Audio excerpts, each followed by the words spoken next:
up. That's true. Okay. My name is Kasia, and I'm really happy to be here again because I came here last year too. And I would like to, this is where I came from. I came from Switzerland. Switzerland is full of cows and cheese, so I have pictures, entertaining pictures of cows for you. Beautiful. And this is what I ate for breakfast today, thanks to some wonderful people. I promised myself that I won't eat as much sweet things as I did last year, but I failed. And as much fried things, and I failed. And I indeed tried this. Yes. I agree, it's very great for me. So with that, I think it's a wonderful place to be. Thanks for having me. And if I only found my clicker, I would start the presentation. Yes. Cool. So I want to talk today about Google Maps mobile APIs. Last year, I told you a bit about the JavaScript API, Maps API, but this year we released two mobile APIs, and they're awesome. And I just have curiosity, how many of you actually already use mobile Maps APIs? Okay, good. There's room for improvement. So, if that worked.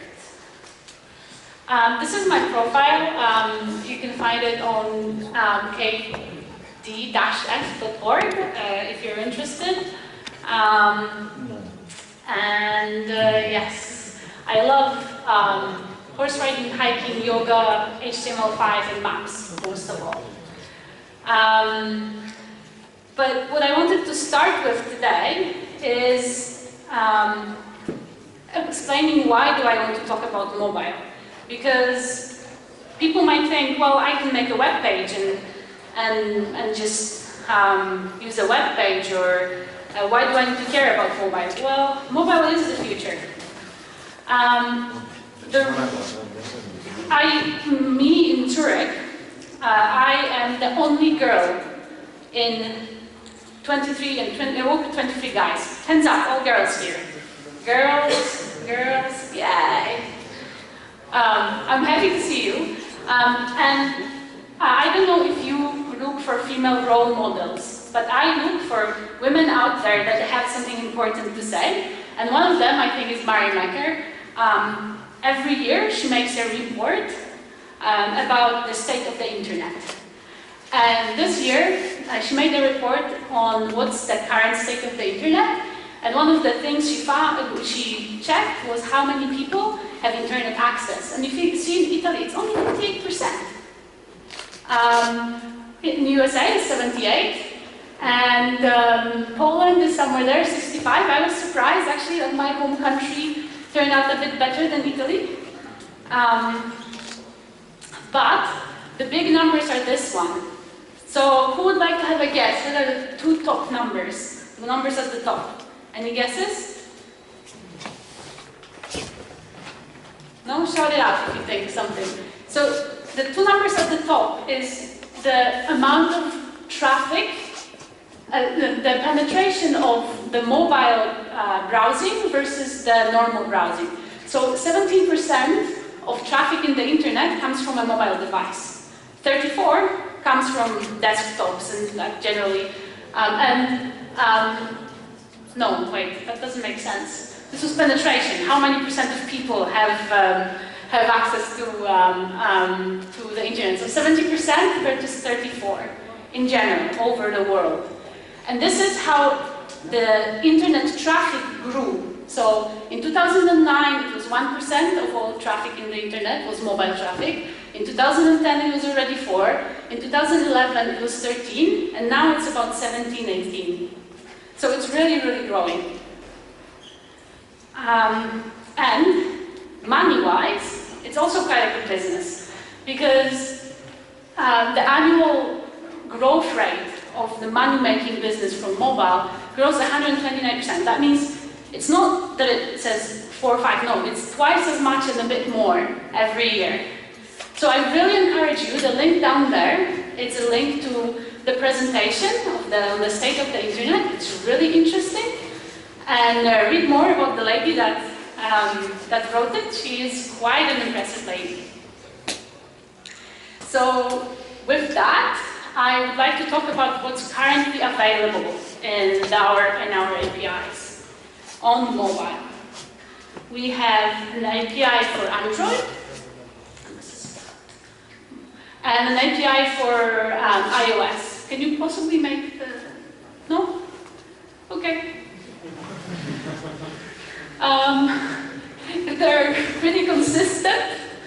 They're very consistent across devices. We have the iOS and the Android UX is the same. And we have plenty of cool features. One of them is a 3D camera. So not only can you say, let's say I have a paper map in front of me. Not only can I say where I want to point, but I can also say how I want to move the map. That's bearing in heading just how I want to rotate it. And after I rotated it, I can also tell the application what angle do I want to look at it. So I can say, okay, I rotated 30 degrees from north, and now I want to look at it from 40 degrees perspective. So I'll be looking like this. And this is the 3D camera. We have traffic. Yesterday, some people were complaining about traffic in Palermo. Well, we have traffic data for Palermo, and we'll look at it soon. And of course, you can use my location to get the location. As in any geo library, we have markers, polylines, and polygons. But that's not all. We also allow you to put your own data on the map. This will be quick. I don't want to bore you too much. This is awesome, but it's self-explanatory. The videos are wonderful. And by the way, I want to give credit to my friends who actually made those videos. It's Paul and Chris, Paul Saxman and Chris Broadfoot. And I put up the names at the very end. So, the new features of the API. The API came with a basic set of features, which is the things I've spoken until now. But now, the new versions also include animation, so you can guide the user to the marker, and flat markers, which really allow you to do a sort of flat, where are you going animation like this one on the path. We also have indoor maps, and Italy is one of the lucky countries to have indoor maps. How many of you have used indoor maps in Italy? Indoor maps? Anybody know? Really? No? Go to this link at the top, or in general, you can just look for indoor maps Italy, and you should have a list of places where indoor maps are available. And if you need to prepare a web page that actually goes to that places, you can put indoor maps. Street View for iOS only, unfortunately. There's interactive Street View, and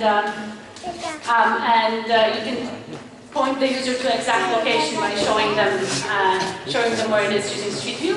And the things that Alfredo talked about today, Derc-Fenske activity recognition and use location provider are also available. As Alfredo mentioned, the mobile version goes through the Play Services application, so you need Play Services to be installed to use the Android version of the mobile API. And with that, I want to do some demos. Now, I don't know how it will work, so you'll have to bear with me. So what I have here, if you want to play with the API, for example, for the iOS, you just download the SDK, and in the catalog, you have a catalog called Google Maps SDK Demos. You can click on it, and here there's a project. I have this project open here. The only thing that you really need to do is to change this little file. The API key, I think this is not the right one. Yes, this one is better. This is the fresh version. The only thing you need to do is change one file, get an API key from API console. I mean, I bet that everybody of you tried getting an API key from API console, right? Do you know the API console?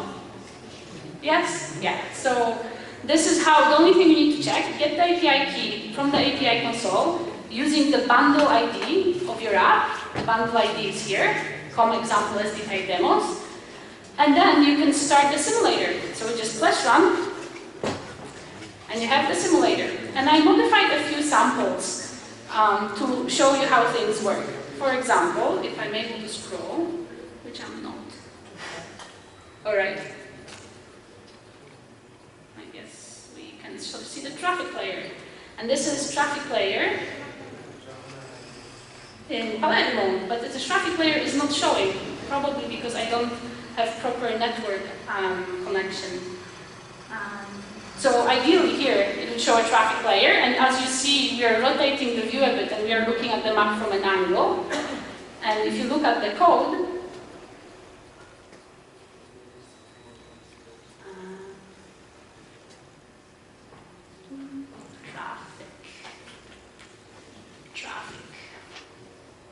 you can see that here I just put the traffic enabled equals yes, and what I'm doing is setting zoom to a very high value, bearing to 20, so this is the rotating the map, I'm rotating the map, and viewing angle, so leaving the map on the floor and moving 40 degrees. So this is how simple it is to get started with our mobile APIs, and I hope that you will do so. But mobile APIs is not the full story yet, because right now there's no way to be able to get direction or data about places or in fact Street View for Android. So what you have to do is use the web services. And just a fresh reminder of what web services there are. And has any of you used this web services before? Any of them? No? Well, a quick overview. Places API allows you to search for places and find out where are the reviews, find out their pictures, find out the location, of course. And if the place has indoor maps, also gives you indoor maps. Directions API supports location from A to B. You can also use the elevation API, which, given the path, tells you what's the elevation profile. We also have distance matrix, which allows you to get the times from multiple location start points and end points in a table. So it's really good to get an overview. So this is a quick overview of what's possible in the mobile world, but I also wanted to touch my passion, which is geo. And the fact that when you're working with maps, you're also working with data. There's no maps without data, and there's no data without maps. And here are some of the formats. Are you familiar with KML? KML? KML is like XML, but for maps. This is the oldest and legacy format for maps. CSV, of course, you can do everything in CSV. There's also shapefiles, which used to be a very, very enterprise way of doing maps. Only big companies have shapefiles. And JSON, and GeoJSON, and TopoJSON, which are sort of similar, but TopoJSON is a bit smarter in the way it stores the data. But now, all those formats are easily accessible because APIs and software that's out there is getting better and better. So what I did is I decided to give you an example. So I set out with my poor Italian knowledge and started typing data Italy, geodata Italy, interesting data Italy, and I found this. Do we have anybody from that province here? Probably no. No? Damn it. No? Okay, so what I did is I checked different licenses, and you people have tons of Italian licenses for data. That surprised me, and I was reading through. So the I's in those licenses at the top mean Italian open something something something. The best data source place I found is the data.gov.it. I don't know what that web is. It gives you data. It gives you a good overview of data. So I found the data source for the provinces, and it was in a shapefile, so the format that enterprise always use, and it's hard and it's boring.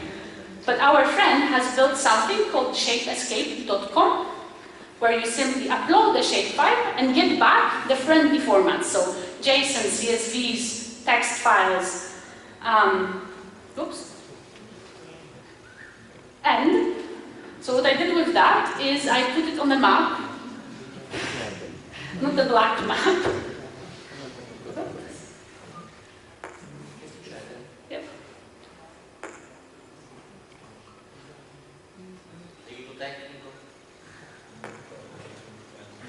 Non dipende da noi. Alla staccata.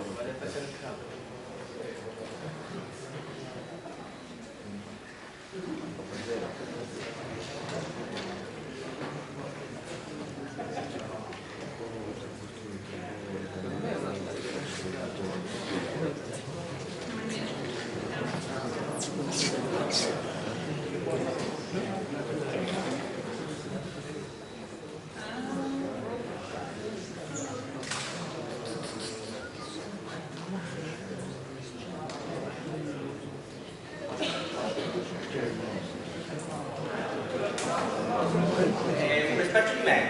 No, guarda, lì il problema.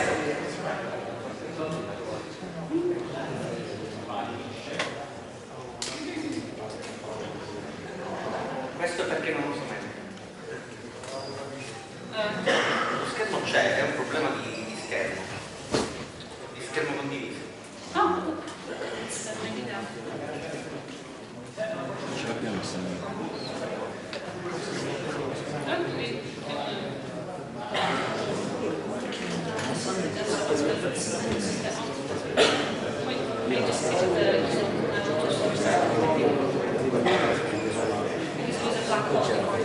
Il bello della diretta.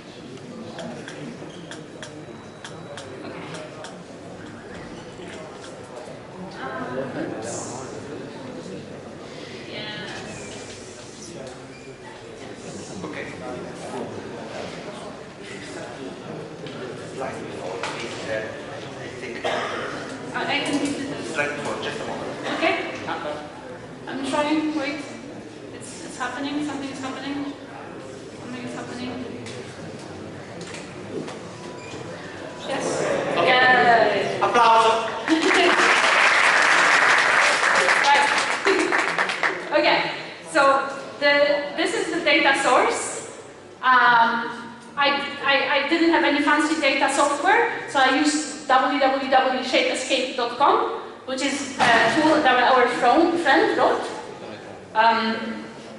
And what I ended up with, when in the Shape Escape website, is this. It's good because I see the regions, but it's not really useful because they're the same color. And I had some data that I could show, which was the number of free accommodation places in each region.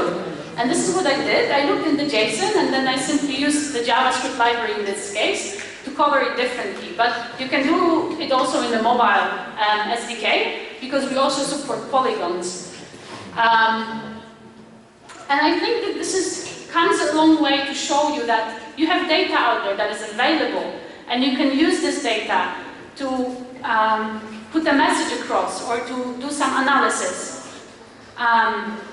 One other thing that I think is important if you want to get to know the geo world is figure out what's happening around you. The Google Maps API team has a project page on GitHub. It's Maps, Google Maps, and it's a user on GitHub, and they have a bunch of utility libraries that they update, which you can clone, which you can suggest changes to. The one that has been under the most development recently is the Android API utility library. The main person driving this is Chris Broadfoot. He's from Sydney, and he's a developer programs engineer. This is what the web page looks at. I like, and what does it add?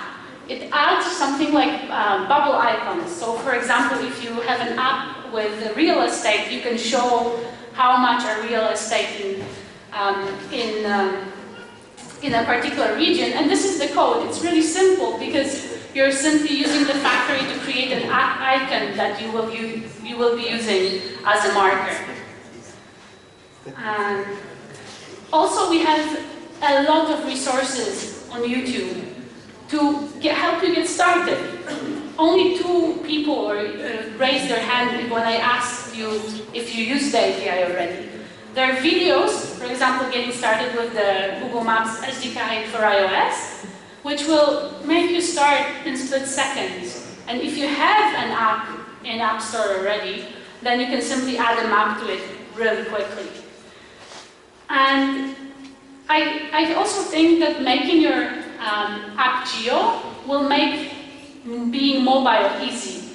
Because mobile is very often about geo. You take your phone out when you are somewhere or where you are going somewhere.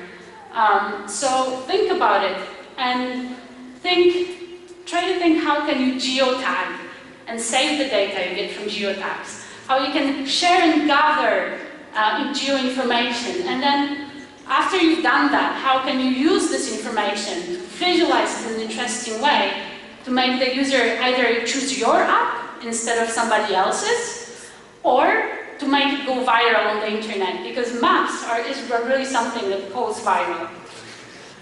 And if you really don't have time, and if you really are not up for it, well, there's plenty of ways which you can use a shortcut, which is to use the URL schemes or Android intent URLs, with which you can show locations, search for places, show street view, and get directions. So I understand that some of you are super busy and your work is somewhere else, but even if it's only that small change, please do it, because you'll make your users happier.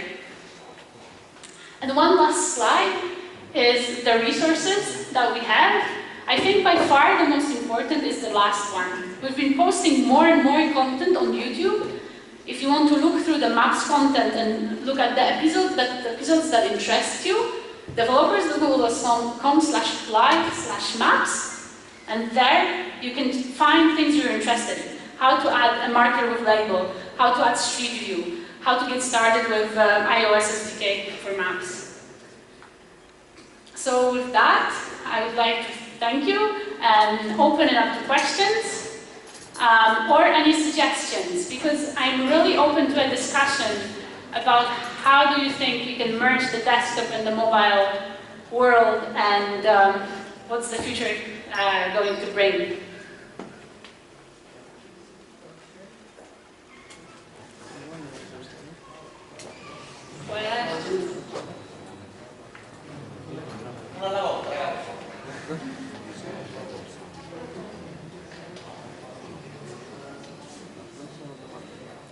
No? No? Yes.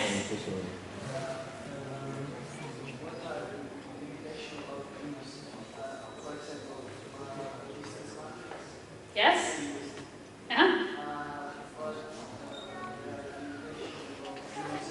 Yes. The limitations are documented on the webpage, but if my memory doesn't fail me, it's 100 elements per query and 100 elements per 10 seconds. So in 10 seconds, you can request 100 elements. Elements are the amounts of origins times destinations, right? So in 10 seconds, you can request a matrix that's 10, 10. If you need more, you need to pay. Well, think of it as like a crossword. The number of elements is the numbers of fields in the crossword, right? So it's if you're sending 3 origins and 4 destinations, what you'll end up is the number of elements is 3 times 4. Well, I can show you exactly what it looks like. Yes. And you present these mobile APIs on iOS, but this new technology is available on Android OS. Yes, it's everything apart from Street View is also available on Android. We're working on Street View as well. The reason why I was showing you iOS was mainly because Alfredo was showing a lot of Android code today and I wanted some variety.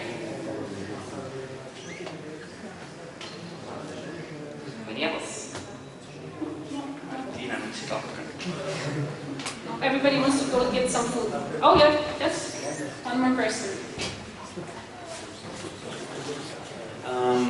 As you said, a lot of us are web programmers and not mobile programmers.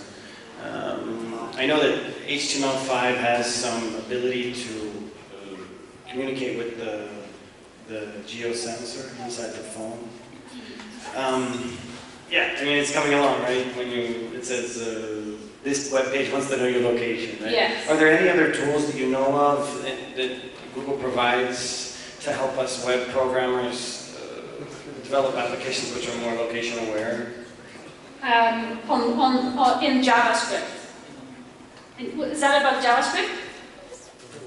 JavaScript? Yes, or native HTML5. Yes, so the only thing I'm aware of is HTML5 navigate location, which is really not the thing you want to do all the time because sometimes you get an IP because you're connected to a VPN and it will show you somewhere in Germany or whatnot. But what I would suggest is that if you add places autocomplete to a page, if you know where most of your users are coming from, you can restrict the addresses to country Italy, let's say, and you have an autocomplete box, which means users don't need to really type a lot. So if you want to know somebody's location, you can try the HTML5 way. If it doesn't work, show them one input field. Let them type something, but make it autocomplete so that they're not annoyed. This would probably be the single thing that I would recommend, because other ways you're just not, it doesn't make sense. It would do false positives on too many levels. Okay.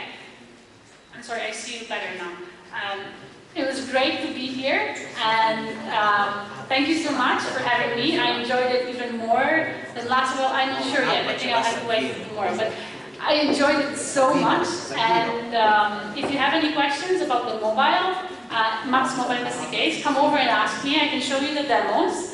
I am aware that you haven't it coded, but I think our samples are good enough to get you started in split seconds.